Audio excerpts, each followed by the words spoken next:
깊이가 다른 경제 콘텐츠 3프로TV 오늘 아침 라이브 이주호 정영진입니다. 네 반갑습니다. 네, 11월 17일이네요. 네, 월요일이고요. 갑자기 오늘 엄청 추워졌습니다. 네, 그래서 아마 아침에 깜짝 놀라신 분들도 계실 텐데 앞으로 뭐 이런 일들이 자주 있을 테니까요. 놀라지 마시고 겨울입니다 이제. 네, 겨울이에요. 주말에 저는 대전 잠깐 내려갔다 와서 대전 다녀오셨어요? 예, 그래서 대전의 계룡산 잠깐 좀 보고 왔죠. 예, 아주 그 산에 가시는 분들이 참 표정들이 좋습니다. 예. 하여튼 여러분도 저는 부산 다녀왔습니다. 부산은 뭐였죠? 부산에 불꽃 축제가 있어서 한번 다녀왔는데. 그래요? 네, 주말은 또 가족과 함께하죠. 주말은 일은 못 하고 이번 주는 일 못했습니다. 죄송합니다, 정프로님. 아니 뭐 그런 주도 있는 거죠 뭐. 예. 그래요. 이번 주는 일 안 했다 이거죠? 네. 자, 여튼 주말에 불꽃 축제 볼만했습니까? 재밌었습니다. 재밌었습니다. 아주 화려하더만요. 그 20주년인가 해서 예. 굉장히 또 성대하게 했다고 하더라고요. 그래요. 진짜 어마어마한 걸 한번 보고 왔습니다. 재밌었는데.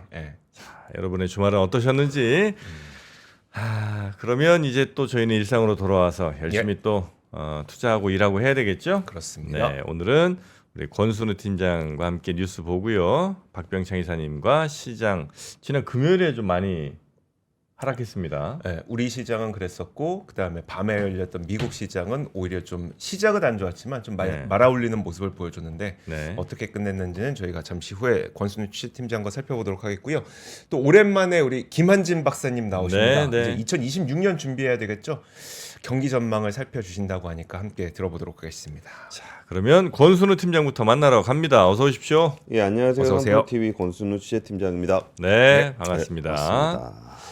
자, 우리 시장은 많이 빠졌지만 오늘은 뭐 좀 갈 것 같네요, 분위기가. 뭐 썩 좋은 건 아닌데 예. 그래도 이제 밑에서 올라온 게 좀 있어가지고 네. 뉴욕 증시 마감 상황부터 한번 살펴보시면은 다우존스는 0.65% 하락했고요.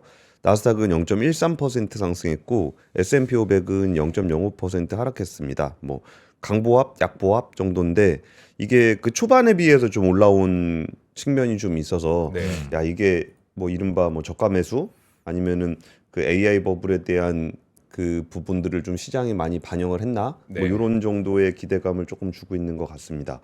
뭐 마이크로소프트하고 엔비디아가 1% 이상 좀 올랐고요. 팔란티아, 오라클, 뭐 최근에 좀 매도세가 집중됐었던 다른 AI 종목들도 좀 많이 올랐습니다. 아무래도 그 20일에 있을 엔비디아 실적 발표를 많이들 고민을 하는 것 같아요. 네. 거기서 근데 실적이 잘 나오지 않을까요? 실적이 나올 수밖에 없죠. 네. 네. 없을 것 같은데. 저는 AI 버블이라는 게 이제 버블로 갈 수 있다라거나 네. 뭐 버블로 가려고 한다라거나 뭐 이런 정도지 그러니까 이미 버블이다라고 얘기할 정도 상황은 아닐 것이라고 보고 있거든요. 네. 근데 과거에 이제 버블에 대한 패턴들을 좀 우리가 좀 봤었으니까 이거 분식회계 아니냐 그러면서 또 버블이다 얘기도 있고 뭐 돌려막기 아니냐 그러면 버블이다 있고 뭐 요런 얘기들이 좀 나오고 있는데 그러기에는 빅테크들의 맷집이 네. 그러니까 버블은 결국 이제 채권에서 발생하는 건데 네. 뭐 빚을 못 갚아서 망할 것 같은 분위기는 저는 전혀 감을 못 잡고 있습니다. 오히려 좀 버핏이 최근에 구글을 6조 원어치 샀답니다. 이게 약간 기시감이 있는데 이것도 네. 버핏이 그 IT 같은 건 투자하면 안 된다고 계속 그러다가 늦게 이제 애플을 네. 샀거든요. 그러면서 애플이 이제 글로벌 시가총액 1위 기업으로 발돋움하는데 굉장히 많은 변화를 줬었는데 AI 관련해서도 좀 약간 보수적인 투자를 하고 있었던 그 버크셔 해서웨이가 물론 뭐 워렌 버핏이 지금을 뭘 하고 있진 않습니다. 네. 근데 이제 버크셔 해서웨이가 알파벳 주식을 그 6조 원어치를 보유했다라고 좀 신고를 했습니다. 그러면서 그 전에 그 구글에 대해서 좀 투자 기회를 놓친 부분들이 좀 아쉽다. 이런 네. 얘기를 이전에 했던 부분들이 다시 조명을 좀 받고 있습니다. 네. 저도 개인적으로는 구글이 그러니까 우리 AI 전문가들끼리 만나면 그러니까 제가 전문가는 아닌데 전문가들 만나면 그 얘기 많이 하거든요. 최후의 승자 누가 될 것 같냐? 네. 근데 보통 공통적으로 구글을 많이 꼽습니다. 아, 그 아니면은 좀 아마존을 꼽는 분들도 좀 있고. 네. 근데 오픈 AI를 꼽는 사람은 별로 못 보긴 했습니다. 그래요? 이게 맷집이 좀 중요하니까 그런 것 네. 같습니다. 네. 자, 그러면 뉴스 하나하나 좀 가보시죠. 예, 뉴스 가보겠습니다. 네. 주말 사이에 금요일 날 오후였던 것 같은데 팩트시트가 공개가 되면서 이제 많은 분들이 좀 긴장을 많이 했었잖아요. 네. 그래서 이제 좀 내용들이 나오다 보니까 그동안 있었던 부분들을 좀 불확실성을 해소한다는 측면들이 좀 있었던 것 같습니다. 팩트시트 내용을 보면은 일단은 핵추진 잠수함 건조를 승인한다라는 게 좀 명시가 돼 있었습니다. 그러니까 우리나라의 핵추진 잠수함을 건조하는 것을 공식적으로 승인이 됐는데 그 건조 위치 논란이 좀 있었죠. 네. 이거 필리조선소에서 건조를 한다라고 트럼프 대통령이 한번 얘기를 한 적이 있었는데 그 부분들은 이제 어제 위성락 그 실장 얘기로는 처음부터 한국에서 만드는 걸로 좀 얘기가 됐었다. 네. 근데 그 트럼프 대통령 중간에 그 얘기한 부분들이 있었는데 트럼프 대통령이 그런 얘기할 때 막 걷다 대고 우리가 승질을 부릴 수는 없잖아요. 네. 뭐 왜 말이 다르지 않습니까? 이렇게 할 수는 없으니까 그때는 별소리를 좀 그냥 안 하고 있었던 것 같아요. 근데 처음부터 협상은 한국으로 좀 하고 있었다는 얘기가 좀 있었고요. 네. 이제 금요일 날 그 필리조선소 관련해서 조금 그 중요한 분을 좀 만났었어요. 네. 그래서 좀 흥미로운 얘기를 좀 들었었는데, 그 필리조선소가 좀 어떤 상황인가에 대한 얘기였는데, 그러니까 앞으로는 많은 투자를 해서 잘 만들 거다라는 얘기가 결론이었고, 네. 지금 상황으로 봤을 때는 거기 크레인이 한 3,400톤 정도 되는 크레인이 있다는 거예요. 네. 크레인? 네, 크레인. 네. 크레인. 네. 블록 드는 거. 네. 근데 그게 한국에는 7,000톤이래요. 그렇게 차이가 커요? 엄청나게 차이가 크죠. 그리고 그게 있고 또 들었던 얘기 중에 흥미로웠던 게 이게 땅이 있으면 네. 거기다 이렇게 파일을 이렇게 박아가지고 무거운 거를 이렇게 올려놔도 땅이 꺼지지 않게 네. 그렇게 한국 조선소는 돼 있는데 한국 야드는 네. 거기는 안 돼 있대요. 그럼 뭘로 버텨요 거기서? 그러니까 3,400톤밖에 안 되는 거죠. 그렇군요. 우리는 훨씬 더 크고. 그죠? 그러니까 똑같이 그냥 단순하게 생각을 해보시면은 요렇게 돼 있는 거를 다 용접을 하는 거하고 네. 크게 만들어서 용접을 하는 거하고 생산성의 차이가 네, 생산성의 차이가 엄청나게 많이 난다는 거죠. 아. 근데 이렇게 큰 거를 가지고 쓰면은 들지도 못하고 네. 내려놓으면 땅이 꺼져. 꺼져버리는 그런 상황이기 때문에 거기서 핵잠수함 만드는 게 뭐 현실적으로 좀 거의 불가능한 수준이라고 합니다. 또 우리나라 조선소의 어떤 장점이라고 하면 메가블록을 만들어서 생산성을 높인다 이런 얘기를 하는데 예. 그게 그 크레인과 아까 뭐였었죠? 파일? 네, 파일 야드. 야드에 있는 예, 파일 예, 이런 예. 것들이 바탕이 된다는 거고. 그쵸. 그 말이군요. 겉으로 보기에는 뭐 큰 크레인 있고 땅 네. 넓고 뭐 그런 거 아닌가라고 생각을 했었는데 네. 그 얘기 듣고서 저도 되게 놀랐습니다. 이게 아니, 차이가 그전에는 어떻게 만들었대 미국은? 그전엔 조선소가 좀 있었나? 그럼 미국 간의 수공업이죠. 그러니까 미국 밖에서는 안 만들었을 거 아니에요, 그죠? 당연히 미국에서 만들었겠지. 뭐를요? 그러니까 핵잠수함이든 뭐 이렇게 미국에 뭐 군함들 많이 있을 거 아니에요. 생산성에 대한 얘기를 좀 드렸던 겁니다. 이렇게 만들려면 만들 수는 있죠. 그래요? 네, 네.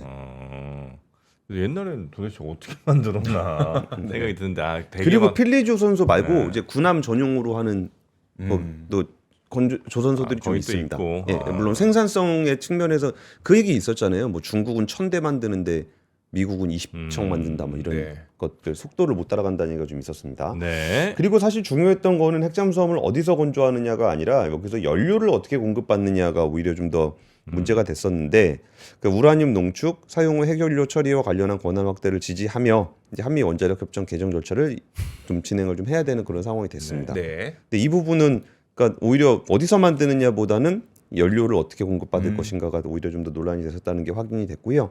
근데 자동차 관세는 25%에서 15%로 인하되는 것이 명시가 됐습니다. 네. 그리고 반도체는 대만보다 불리하지 않은 조건 네. 이라는 게 좀 명시가 됐고요. 이거는 사실 대만하고 한국밖에 안 만들기 때문에 이거를 관세 올려봐야 미국만 힘든 상황이 될 겁니다. 네. 그리고 이 부분은 이제 우리나라 바이오 업체들한테는 제약 바이오 업체들한테는 좋은 소식인데 이 의약품 관세도 상한 15%로 확정 네. 유지되는 것이 확정이 됐습니다. 이 부분은 이제 오히려 삼성바이오가 미국에 공장이 없거든요. 네. 그래서 혹시라도 이거 맞으면 삼성바이오가 제일 세게 맞을 거다라는 얘기들이 좀 있었는데 이번에 이게 나오면서 선반은 좀 괜찮아졌고요. 셀트리온은 오히려 릴라일리 거 공장 하나 사서 네. 미국에 진출을 한 상황이었습니다. 그리고 또 흥미로운 얘기가 이 협상 관련해 가지고 얘기한 거 중에 어떤 그 협상 분위기도 이제 팩트시트 나오고 나니까 조금씩 얘기를 한 거예요. 네. 여기서 질문이 나왔습니다. 김정관 장관한테 한미 협상에서 일부 조항은 매우 불공정한 거 아닌가라는 질문이 나오니까 김정관 장관이 여기 내용 중에 공정한 내용이 어딨냐? 맞는 말이네요. 다 불공정하지. 네. 한 푼도 돈 안 내고서 수익 배분을 5대 5로 가 있는데 우리가 뭐 하고 싶었던 협상도 아니었고 할 수밖에 없는 상황이었고 그냥 버티는 상황이었다라는 얘기가 좀 인상적이었습니다. 네. 네. 그리고 가장 크리티컬하게 마지막까지 협의를 못했었던 부분들은 연간 200억 달러 네. 한도를 두는 거, 외환 시장의 안정성을 하는 거, 그거는 에이펙 정상회의 때 미국 팀이 들어왔을 때도 확정이 안 됐었답니다. 그리고 나서 이제 들어와서 12시 20분 그러니까 들어온 이후죠. 네. 들어온 이후에 그래 뭐 콩그레츄에이션 이렇게 왔다고 합니다. 근데 핵 잠수함은 뭐야? 핵 잠수함, 그러네요. 하단. 예, 예. 핵 하단 한번. 잠수함이죠. 예, 네, 제가 핵- 오타를 친 것 같습니다. 원자력 추진 잠수함, 네, 네. 핵 잠수함. 예, 예.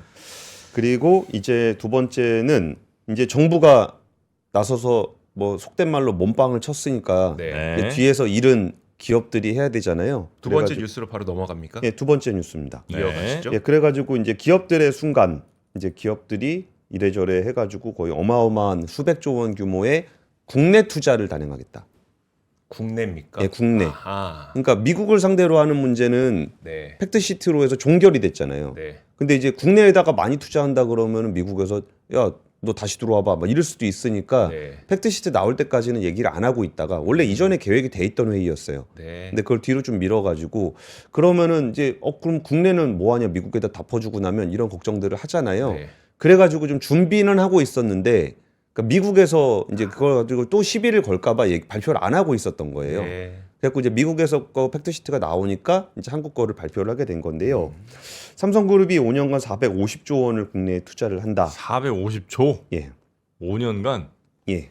와, 근데 원래 반도체 공장들이 네네. 투자 좀 많이 하긴 합니다. 연한 건 100조씩이네, 그죠? 그 90조 뭐 예, 이렇게니까. 예. 와, 근데 어제 들었던 얘기, 제가 금요일날 취재했던 얘기 중에 또 반도체 관련한 얘기 들었던 것도 하이닉스를 산 다음에 캐시플로 기준으로 들어온 돈이 80조, 나간 돈이 120조라는 것 같은데요. 하이닉스를 샀다. SK그룹에서 예. 그러니까 들어온 게 80조 아닌가? 근데 숫자가 좀 작은 것 같긴 한데 일단 네. 비율이 그 정도 된답니다. 그러니까 버는 족족 투자를 해야 되는 거예요. 그래요. 네, 공장 짓느라. 네. 근데 그러니까 이제 다른 기업들이 못 따라가는 거죠. 네. 그렇게 엄청난 투자를 계속적으로 하려 그러면은 계속 벌어야 되니까. 삼성그룹은 60조 원 넘게 들어가는 경기 평택 반도체 5공장 공사 재개하기로 했고요.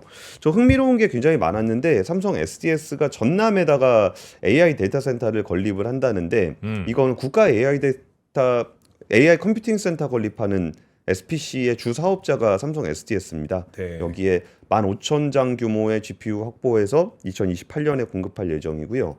저는 이것도 되게 흥미로웠는데 얼마 전에 산 플렉트 있잖아요. 그 공조회사, 독일 공조회사. 독일 공조회사. 네. 그 공조가 뭔지 보고 싶으시면 앞건에 이주호 기자가 LG전자 칠러 네. 갔다 온 거 있는데 네. 그거 공장을 광주에다가 만드는 걸 추진하겠다고 합니다. 광주요? 예, 예. 이게 제가 예전에 이 비스무리한 얘기 들었던 게 삼성에서 그 가전은 아니고 뭐 조립 공장 하나를 그 전라도 쪽에다가 하나 만든다는 네. 협의가 있다는 얘기를 얼핏 들은 적이 있었거든요. 네. 근데 저는 그래서 혹시 뭐 베트남에 있는 삼성전자 공장의 일부 조립 공장을 전라도 쪽으로 가지고 오나 싶었는데 그 독일의 플렉트를 인수한 이후에 생산 라인을 이쪽으로 확보하는 것을 추진하겠다고 합니다. 네. 그리고 삼성 SDI의 전고체 배터리는 울산을 유력하게 검토하고 있고요. SDI는 원래 울산에 공장이 있습니다.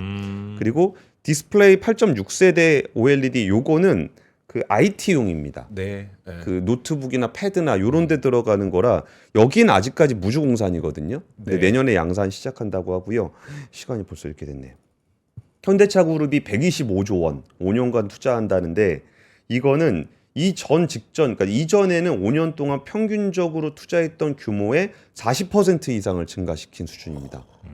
그러니까 현대차도 요새 돈 꽤 벌었어요. 네. 그래가지고 이번에 나온 얘기 중에 저는 인상적이었던 게 로봇 파운드리 사업에 진출한다는 계획을 발표를 했습니다. 로봇 네. 파운드리 새로운 개념이죠. 네, 그냥 로봇을 만들어 주겠다. 네. 그러니까 제조 쪽은 우리가 짱이지 않냐. 네. 그러니까 누구든 이렇게 뭐 예를 들어서 로보틱스를 뭘 하겠다라는 뭐 설사 보스턴 다이나믹스라고 하더라도 네. 로봇을 양산을 하기는 쉽지 않습니다. 그렇겠죠. 뭐 자기들이 뭐 만들 수는 있지만 이걸 네. 양산하는 건 또 다른 개념이거든요. 네. 그래서 전 세계적으로 로봇을 만들겠다는 회사들은 많은데 이걸 진짜 다품종 로봇을 대량 생산할 수 있는 그 제조업은 아직 지구상에 없습니다. 네. 근데 그 부분들을 한번 해보겠다라는 거고요. 그리고 서남권에 1기가와트 규모의 수전의 플랜트를 만들겠다. 서남권이면 전라도 쪽이죠. 네. 여기 네. 재생에너지 많잖아요. 거기서 그린 수소를 만드는 아. 프로젝트를 하겠다라는 겁니다. 그래서 이런 부분들이 와 이거 한 5년 지나면 우리나라 산업 지도가 완전 달라져 있어요. 좀 달라질 수 있을 정도 수준의 투자 계획들입니다. 그리고 SK그룹 같은 경우도 128조 원 28년까지 투자하겠다. 뭐 용인팹 관련한 얘기가 좀 있었는데 그 중에 좀 인상적이었던 건 트리니티 팹이라는 건데 8,600억 원 규모로 조성이 되고 있습니다.